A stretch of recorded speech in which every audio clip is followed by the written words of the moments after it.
biar kita nggak ketipu, sering-seringlah mewiridkan kalimat ini. La qadirun wala muridun wala alimun wala hayyun wala sami'un wala basirun wala mutakallimun illallah.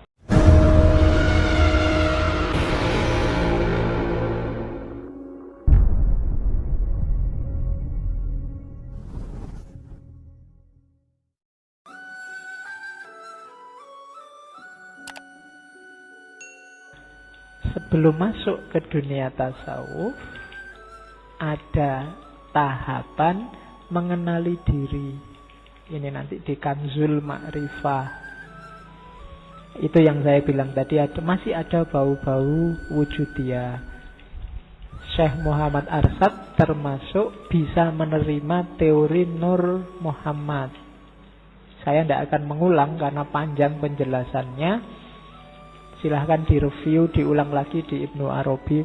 Itu panjang lebar saya sudah jelaskan bagaimana posisi ontologis Nur Muhammad. Jadi ingatlah sumber esensial kita dari Nur Muhammad. Ini yang kalau orang Jawa menyebutnya teori kemarin di Sunan Kalijogo, sangkan paraning dumadi, asal usul kita. Jadi yang pertama, kenali diri kita, ingat-ingatlah asal-usul kita. Di situ pakai istilah Nur Muhammad. Jadi orang untuk membersihkan diri biar tidak sombong, tidak tamak, tidak riak, itu cara paling simpel. Kenali diri, kita itu dari mana, mau kemana, hidup di dunia ini hakikatnya apa. Itu yang pertama. Yang kedua, mati sebelum mati. Ini panjang, nanti di belakang banyak dijelaskan oleh Syekh Muhammad Arsyad. Jadi mutu qabla anta mutu, matilah sebelum mati. Nah, ini kadang-kadang ada yang menafsirkan vulgar. Dalam beberapa tradisi mistik, mati sebelum mati itu kemudian dipahami sebagai dikubur hidup-hidup. Namanya topo, pendem. Ini sifatnya simbolik, nanti ada maknanya di belakang. Yang jelas bukan dikubur hidup-hidup kayak orangnya dipendem di dalam tanah begitu. Saya masih ingat dulu ada film Sunan Kalijogo, itu Sunan Kalijogo dikubur hidup-hidup. Ya kalau untuk film sih dramatis, bagus. Coba untuk hidup sehari-hari jangan dijajal. Nanti kamu nggak bisa kembali dikubur beneran. Ya enak sih kalau nggak kembali, wong sudah dikubur, tinggal orang-orang pulang kan beres. Nggak, mati sebelum mati maknanya bukan itu. Nanti di belakang dijelaskan. Yang ketiga, ya fokuslah pada memfanakan diri dalam kodrat Allah, iradat Allah, dan ilmu Allah. Kodrat Allah itu semua yang terjadi itu sudah kepastian dari Allah. Iradat Allah, segala yang kamu alami itu adalah keinginannya Allah, dan ilmu Allah sesuai pengetahuannya Allah. Jadi kita manusia itu tidak punya peran apa-apa. Itu namanya memfanakan diri. Kalau aku pinter, itu sudah kodratnya Allah, sesuai keinginannya Allah. Kalau aku sumpek juga sudah kodrat Allah, sesuai keinginan dan ilmunya Allah. Apapun yang terjadi padaku sudah kehendaknya Allah. Kalau kita bisa nyampe level ini, kita akan lebih cepat masuk ke makom fana. Kita itu tidak ada artinya apa-apa, tidak pantas sombong. Bahkan eksistensi kita hakikatnya juga tidak ada. Jadi fana fil kudrot, fana fil iradat, dan fana fi ilmillah.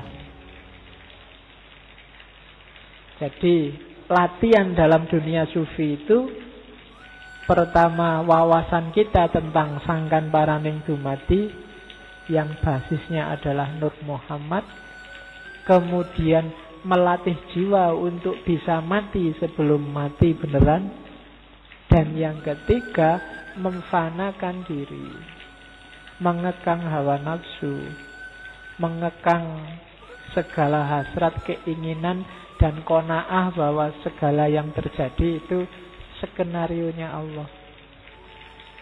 Orang yang nyampe level ini ndak akan marah, ndak akan kecewa, ndak akan sumpek, galau, stres. Kalau kita masih bisa sumpek, galau, stres, komplain, mengeluh, kita pasti kita belum nyampe di sini. Dan kelihatannya kita semua juga belum nyampe. Ya.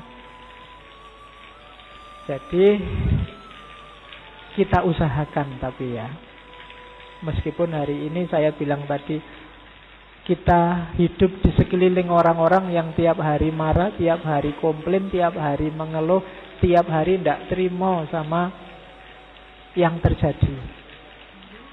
Oke. Jadi kodrat, irodat, dan ilmu Allah. Terus dasar selanjutnya.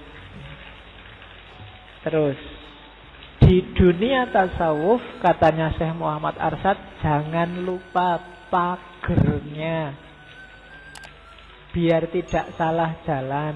Markanya namanya apa? Tauhid. Tauhid itu kita sering mengartikannya dalam bahasa Indonesia mengesakan Allah. Mohon jangan keliru mengartikan esa ya. Banyak orang salah. Mengesakan itu mungkin apa? Kalau itu dari bahasa etat. Esa beda dengan eka. Kalau eka satu. Eka itu satu. Kalau esa itu semacam tunggal. Esa itu orientasinya ke keberadaan. Jadi bukan urusan jumlah. Kalau urusan jumlah 1, 2, 3 itu eka. Maka ketuhanan yang Maha Esa itu kalau diartikan letterlek itu percaya pada adanya Tuhan. Bukan satu. Kalau satu itu eka. Maka tidak ada hubungannya dengan apakah itu Trinitas terus Tuhannya 3, berarti bukan Pancasila. Awas keliru. Jadi esa itu semacam tunggal. Atau kalau disimbolkan pakai komputer ya 1 sama 0. Esa itu 1, lawannya 0. Lawannya apa? Tidak percaya Tuhan. Jadi tidak ada hubungannya sama jumlah. Bukan kok ketuhanan yang Maha Esa itu berarti yang Tuhannya 1, yang Tuhannya banyak itu bukan ketuhanan yang Maha Esa. Tidak berkonotasi ke situ. Kecuali pakai kata-kata eka. Kalau eka 1 memang ketuhanan yang Maha Eka. Ayo kita ganti gitu nggak apa-apa. Maha 1. Tapi enggak. Makanya pakai istilah esa. Oke. Jadi yang Trinitas seandainya punya Tuhan 3 sekalipun tidak masalah. Tetap dia percaya adanya Tuhan. Jadi orang Indonesia wajib bertuhan. Ya mungkin boleh kamu diskusikan. Kalau mempertuhankan harta gimana Pak? Mempertuhankan jabatan gimana Pak? Ya, tidak apa-apa itu. Berarti tergolong Pancasilais. Ya. Oke. Ya bisa kamu gali. Kenapa istilahnya kok bukan Tuhan yang Maha Esa tapi ketuhanan? Kalau ketuhanan itu cuma diambil sifatnya loh. Bukan sosoknya. Wah itu diskusinya panjang lagi. Nanti lama-lama kamu kayak Habib Rizik, ganti aja Pancasila. Pindah Indonesia. Oke, terus. Jadi pagernya tasawuf, pagernya suluk kita adalah tauhid. Tauhid itu ya rumusnya simple. La ilaha illallah. Cuma itu. Dikatakan gampang, tapi dipraktekkan tidak simple. Jadi dalam hidup kita orang bertauhid itu prinsipnya cuma la ilaha illallah. Segalanya nggak ada artinya, nggak ada nilainya, nggak penting. Satu-satunya yang penting hanya Allah. Tidak boleh ada yang kita posisikan di level Allah. Kalau kita posisikan di sana, kalau dalam agama menyebutnya musyrik. Jadi pedomannya cuma ini. Ajaran apapun, ideologi apapun, kalau kamu posisikan sebagai pasti mutlak bahkan mengalahkan Allah atau posisinya setara dengan Allah, itu namanya syirik. Tidak boleh. Termasuk nanti kalau dalam sufi, jangan sampai mungkin kamu punya guru, guru itu mengantarkanmu pada Allah. Levelnya tidak sama dengan Allah. Ajaran juga begitu, harus membantu kita semakin dekat pada Allah. Ilmu juga begitu, harus membantu kita semakin dekat sama Allah. Makanya sering saya bilang, suksesnya ngaji ini parameternya simple. Dengan ngaji ini kamu merasa makin dekat sama Allah apa enggak? Kalau enggak, Pak, gara-gara ngaji filsafat itu sekarang saya semakin tidak percaya sama Allah. Ngaji ini gagal. Wong tujuannya enggak itu sebenarnya. Segala yang bikin kamu menyimpulkan begitu, berarti dia nabrak prinsip ini. Coba kamu evaluasi lagi. Segala yang bikin kamu lebih santai melanggar keinginannya Allah, berarti semakin menjauhkanmu dari Allah. Semakin keluar dari koridor yang namanya tauhid. Jadi pagernya ini. Di tauhid saya sering bilang levelnya cuma 2, kholik sama makhluk. Kholiknya cuma satu, Allah. Berarti selain itu semuanya makhluk. Tidak boleh ada yang diposisikan di level kholik. Apapun itu. Apakah itu tokoh, apakah itu ajaran, aliran, garis. Sekarang garis itu kan masuk istilah baru, selevel dengan mazhab, selevel dengan ideologi, selevel dengan itu. Ada Islam garis keras, ada Islam garis bengkok, ada Islam garis ya. Jadi sekarang ada istilah baru, garis. Saya tidak tahu ngaji filsafat ini garisnya apa. Ya, kamu bikin garis sendiri ya. Garis kotak-kotak apa garis bulat-bulat. Ingat-ingat, apapun yang dilakukan pagernya hanya tauhid. Jangan lupa, segala sesuatu levelnya nggak boleh ada di Allah, tapi harus bisa mengantarkanmu selangkah lebih dekat dengan Allah. Ngaji, dengan ngaji saya merasa lebih dekat dengan Allah. Dengan kuliah saya merasa lebih dekat dengan Allah. Dengan pacaran, Yo pacaran yang islami lah, tidak apa-apa. Kalau mau pegang tangannya, bismillahirrahmanirrahim. Kalau sudah, alhamdulillahirabbil alamin. Oke. Terus rumusnya ini, kalau katanya Syekh Arsyad, biar kita nggak ketipu, sering-seringlah mewiridkan kalimat ini. La qadirun wala muridun wala alimun wala hayyun wala sami'un wala basirun wala mutakallimun illallah. Tidak ada yang kuasa, tidak ada yang menghendaki, tidak ada yang maha tahu, tidak ada bahkan yang hidup, yang mendengar, yang melihat, yang bicara. Semuanya hanya Allah. mengalami apapun, kamu sedang sumpek, la qadirun wala muridun wala alimun wala hayyun wala samiun wala basirun wala mutakallimun illallah.